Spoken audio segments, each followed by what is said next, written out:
Hey guys, this is Mr. P's Experiments channel with my wife, Mrs. Peria, Sonia. I meant to bring our new fishy here. Oh. Go get him. Oh. We got to introduce you to Corey. Corey is our new beta fish that we are introducing to the channel. He's our channel pet. We've got 2 dogs, but you know, Elmo's got his goldfish. We've got. We need to write in here. This is not we've got our fishy in here. I wouldn't oh, we have to keep a net on the top because of the cat. Because of the cat, Jenga. There he is. See. That's Corey.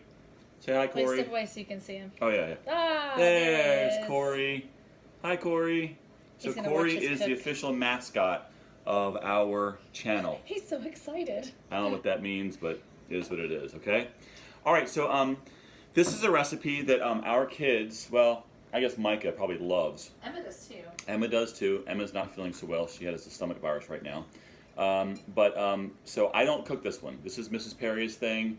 I think I made it the first time, and she has taken this one over. So she's going to explain to you how this one works, and she's thrilled about it, as you can see. Hey, come back over here.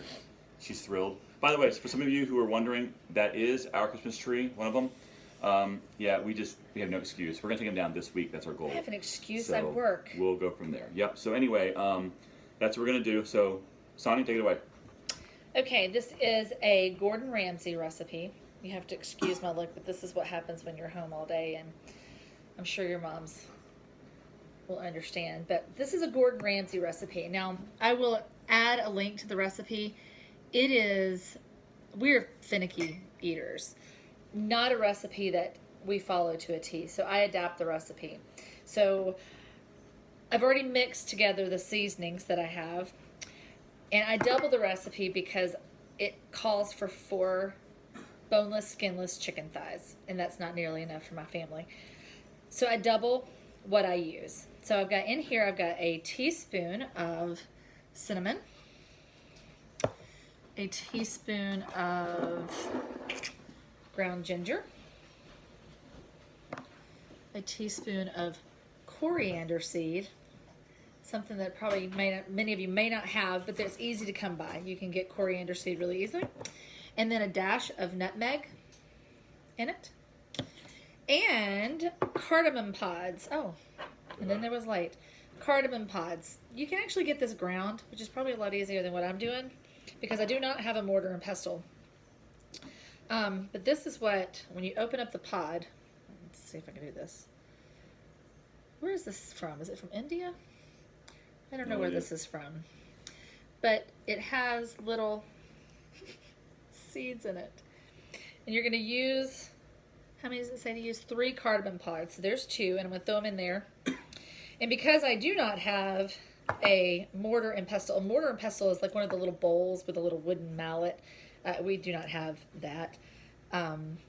So I'm going to, what I do have is a coffee grinder. Oh, dropped one of my seeds. So this is what the seeds look. They actually look like just dried up mud is what it looks like. But you're going to use 3 or 4 of those is what I use. I don't even really know what flavor it gives, but that's what the recipe calls for, and the kids like it. Oh, you know what? Here's an extra one. So, oh, no, it's already empty. And then a half of a lemon, 2 garlic cloves, which I'm going to mince. We're going to mix all this together. I'm going to move the camera here so I can show you what I'm doing with the coffee grinder. You want to hold that? I do. Hold on, I'm going to turn it around if I can't see right now. I'm going to be honest with you. Oh, I can't turn around. I have no idea if this is going to work. I'll tell you what, I'm going to stop and come back. I googled this. I have no idea if it's really going to work, but it says if you do not have a mortar and pestle, to use a coffee grinder. So, here goes nothing.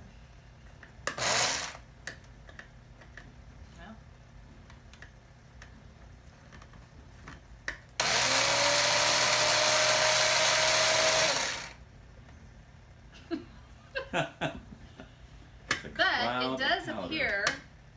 Oh my word. The cinnamon's really strong. I'm gonna look at it real close. Let's see. It looks like, yes, it ground up my seeds. Yeah, don't move. I got it. Oh yeah, it's powdered up. Okay, so this is gonna go in a mixer of some sort. If you have a NutriBullet, it works great. If you have just a small hand mixer, it works great. Google's amazing. I would have never thought about a coffee grinder. Make sure you unplug your devices before you start taking them apart like I just did. So I'm going to put it in a mixer.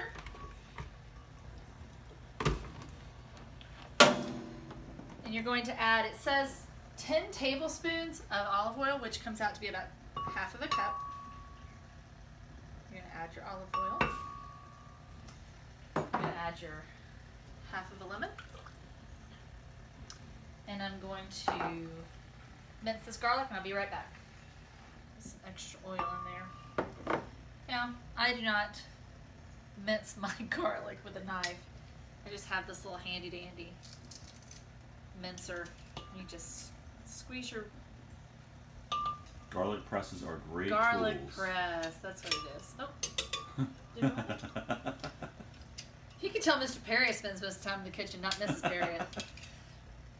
Okay. And then I have to find the lid. We'll be back. If you have a NutriBullet, it'd be a lot easier. But this is what we have, so we use what we've got. I'm just going to pulse it for a few seconds. And then blend it.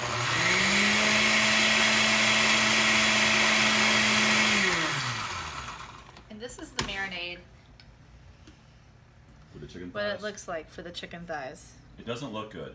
And it doesn't look like very much, which sometimes I just add some oil to it or add some extra lemon if it's not enough. But it's delicious. But it is delicious. Okay, Mr. Perry, I need you to get a dish for me. So we'll be back. Okay, so we are for this recipe using boneless, skinless chicken thighs. I have used chicken thigh. Huh? They're amazing. They are amazing. I've used the chicken thighs with the bone in, and you can do that, but it is a boatload of work. Double the time, wasn't it? It's double the time, and the boneless chicken thighs are really not very expensive. This pack was like $3.86, and this pack was like $4 something. So it really is an affordable meal, especially if you're fixing for a bunch of people. Now, I can't stand to touch chicken, She can't either. so I Sure. am totally improvising how I do. Oh my man, gosh. I had to do it anyway. Whatever. Okay. And see, this is what a boneless chicken, skinless chicken thigh looks like. It's Okay, just kind of close up. filleted open. And then when it cooks, the fat will kind of cook off and you kind of cut it. But you kind of want to open up, so you kind of do have to touch it. And you kind of want the fat one because it does add flavor even You though do. you don't like it. But I can't stand to touch the chicken. Okay, we'll be back after we're ready to marinate it. Okay, so in between handling meat, I'm actually going to layer this in my with my marinade instead of just having to pour it all over. Make sure you wash your hands in between if you have touched chicken. Any kind of meat, make sure you wash your hands. So I'm just going to take a little bit of this and I'm going to pour it, just drizzle it right over the meat. It's a tremendous marinade. And then I'm going to finish putting the rest of the chicken in and then covering it with marinade.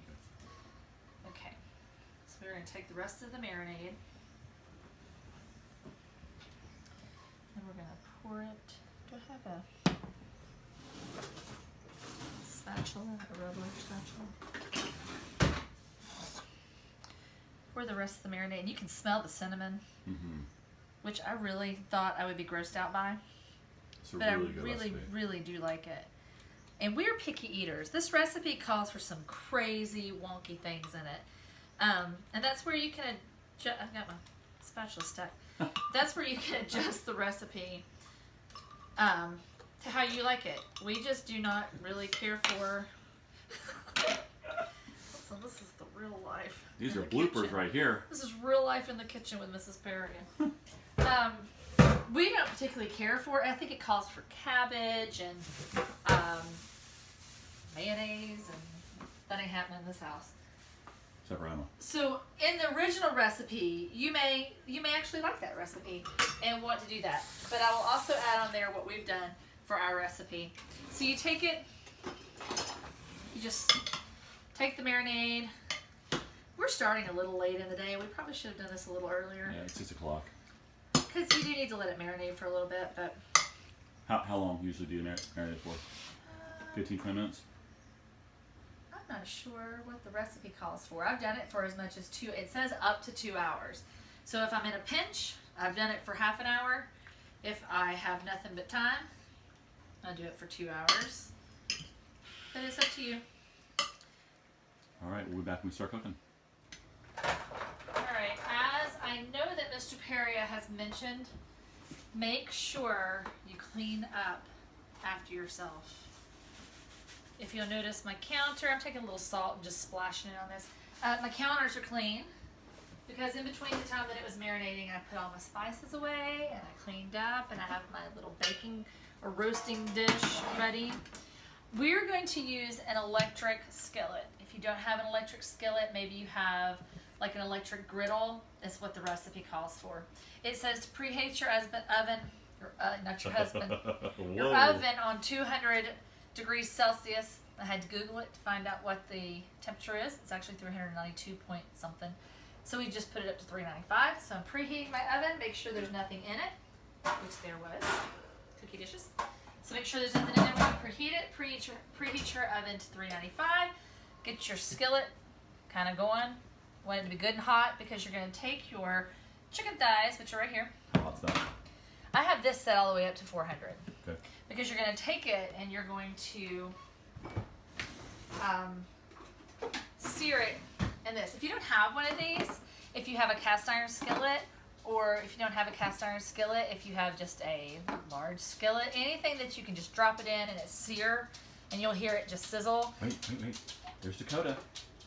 She thinks we're fixing food for her, which we're not. That's right. So once you hear it, you'll hear it sizzle, and it's feeling pretty hot. I keep the lid on it just to kind of get the heat going.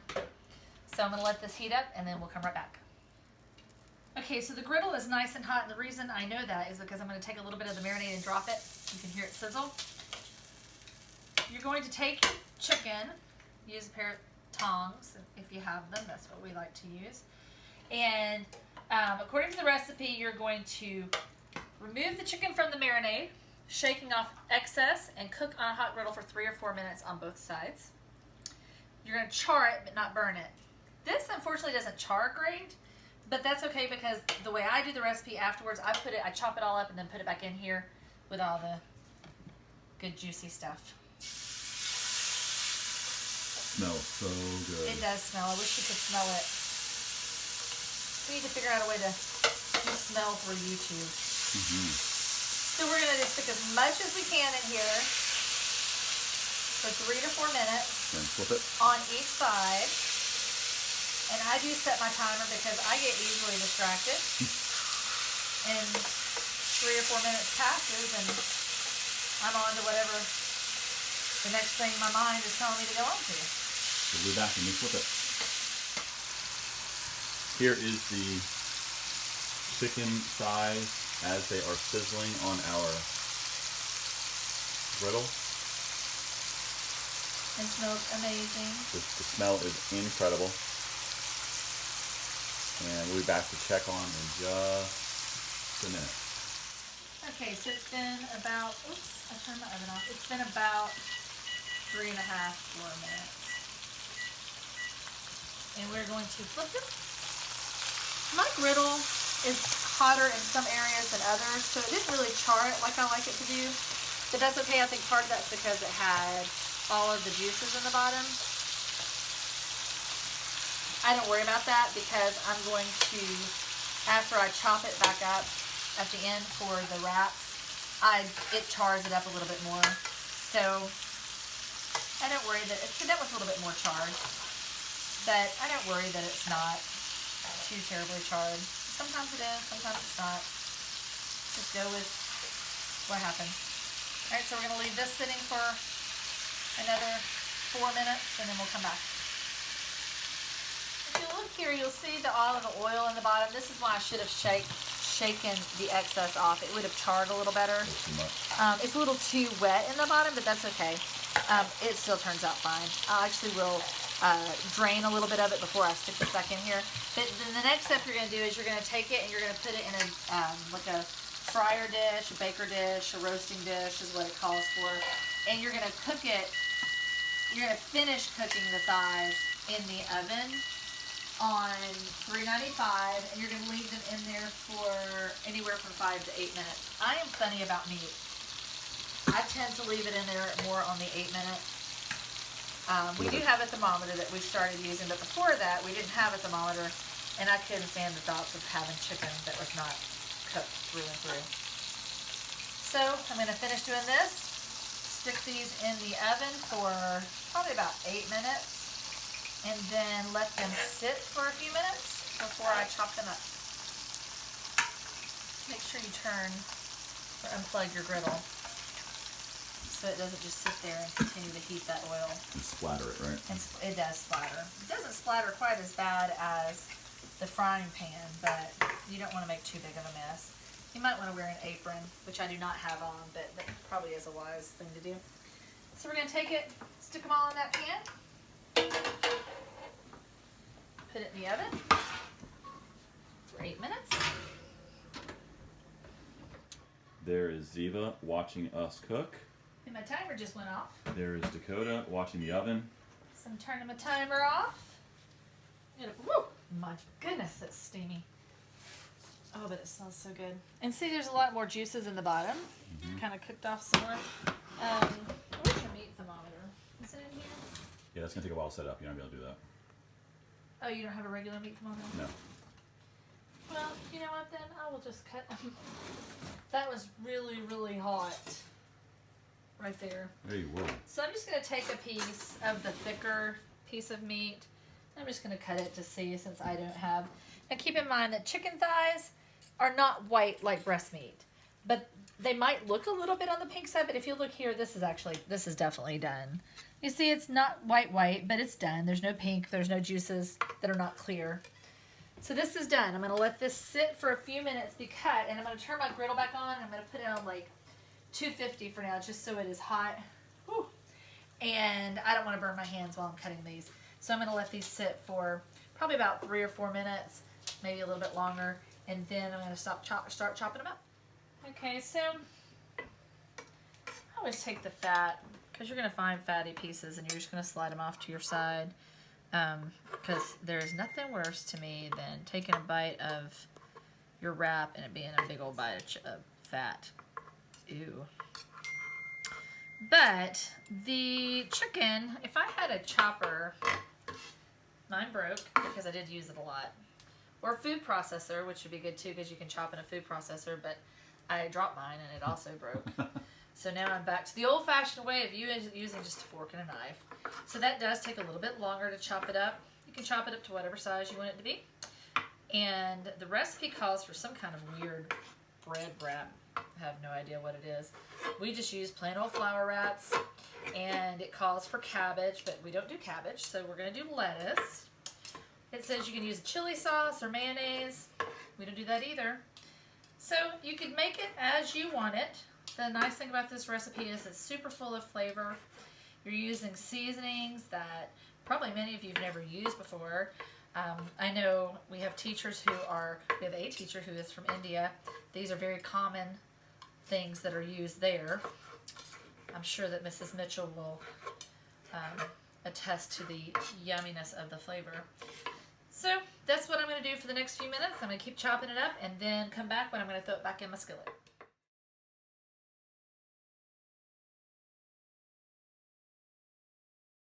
Corey here is amused by my cooking. Corey's very happy with this meal. He's just happy to have a home other than that little tiny little bowl he was in. So she's still chopping?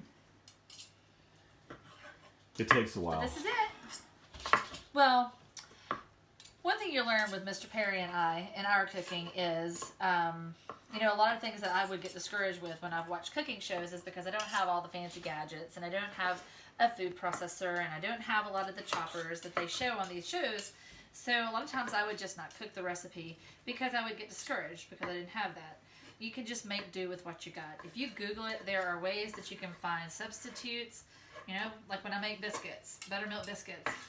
If I don't have buttermilk, there's a way to substitute making buttermilk. So, all right. So now that I've got all my chicken chopped, that's really a lot of chicken, but Michael will eat 6 or 7. half of that himself. Easily. And they're great heated up. I mean, they are. This is one of the things that if you heat it up properly, it really is good, but it does dry it out a little bit. So I'm going to take my skillet, put it back on like 350. It's still kind of hot from earlier, but you see how it's kind of charred up in there? And I've poured some of the excess grease off. Then I'm going to take a plastic and scrape it a little bit because I want some of the, there's a fancy name for it, but I don't know what it's called. The juices and the grease and the yummy goodness to be on it. So I'm just going to scrape a little bit. It's deglazing, I think. Deglazing. Deglazing. I don't know. But whatever you do, if you have a non-stick, don't use metal. It'll scratch it. Use plastic. Your mom will appreciate me telling you that. Ruined many a non-stick pan doing that. So we're going to take this. We're going to stick some of this back in here. And you can kind of hear it starting to sizzle.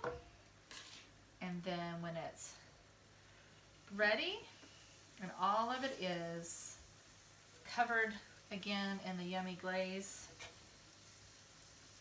I'll show you the finished product. Because now it's kind of cold. Alright, I'm going to turn my skillet off, unplug it, make sure you unplug it, and turn it off. And it is ready to serve up in a plate. Sometimes we put the tortillas in that. Oh, I completely forgot that. You're right. I do that. Do not clean the bottom of this out because what you're going to do is after you've taken, I completely forgot about that. That's the best part, I think. Mm-hmm. You take all of your chicken, take it out, and then you're going to take this skillet and you're going to plug it back in because I forgot this. Because all the flavors. And I'm going to turn it down to like 200 just so it's hot but not. Are going to get transferred to your tortilla shells. So good. It is. I prefer to use like a romaine lettuce. Mr. Peria just bought iceberg today. Oops. That's okay.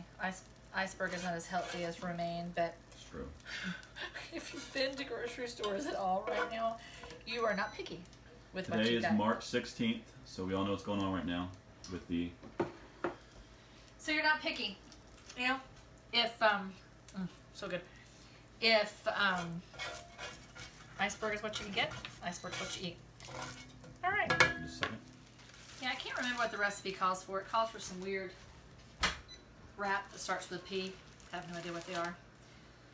Take your wrap, you just toss them right in. It is kind of hot, so be careful. But and if you want to clean it up a little bit, you can. But what it does is it just takes the flavors and slightly browning and slightly warming your wrap is what you're doing.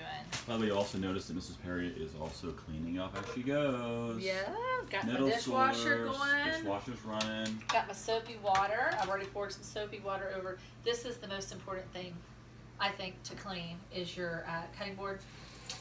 I think a lot of times they don't get clean enough. So mine's sitting with soapy water on it right now. So make sure you're cleaning up while you're cooking. And we're going to heat these until they're ready. They should be ready in just a second. I'm going to I rinsed my tongs too soon. But you take it and you can see they're kind of getting a little flimsy and they're soft. You just flip them. Look at the oils on it. It's just, I'm telling you, it's so good. It's amazing. It is. And I'll get my lettuce out. We'll be right back. Okay, I'm taking them off. It really does not take long. And I'm going to turn this off for now because we're not going to be eating a bunch About more 30 of these. seconds. Yeah. Now Depends watch. on how warm you like Now it. you just build it's like a sandwich. It's a tortilla Yeah. shell with a sandwich. And it's how you want it to be, honestly. This is where they say to put the cabbage on and the mayonnaise and the garlic. We just don't do sauces. Chili sauce. We're just picky like that. Plain. And we just don't. So I'm making this one for Mr. Peria. I'm going to take my shredded lettuce. And I'm going to come over and taste it in just a second. I will video it. Whoop! That's super hot. Okay. And probably like a lot of you guys, we don't have a lot of counter space. We just make do with what we got. I grew up in a kitchen that had way less kitchen space, counter space than this. Mrs. Peria is trying to scorch my mouth. I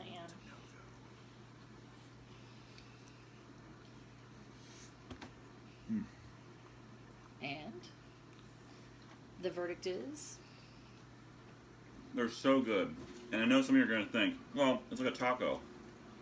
Kind Or of, but it's fajita. just better flavor. Well, yeah, it's the same sandwich style, but the marinade that Mrs. Perry put on this, and then with the oils on the wrap cooked on the fry, it's just you gotta try it. It's called Shawarma Chicken. Shawarma Spicy Chicken is what it's called. We will put the link from Gordon Ramsay below, and I will actually do an adjustment to what we actually did for ours. Okay, enjoy. Bye.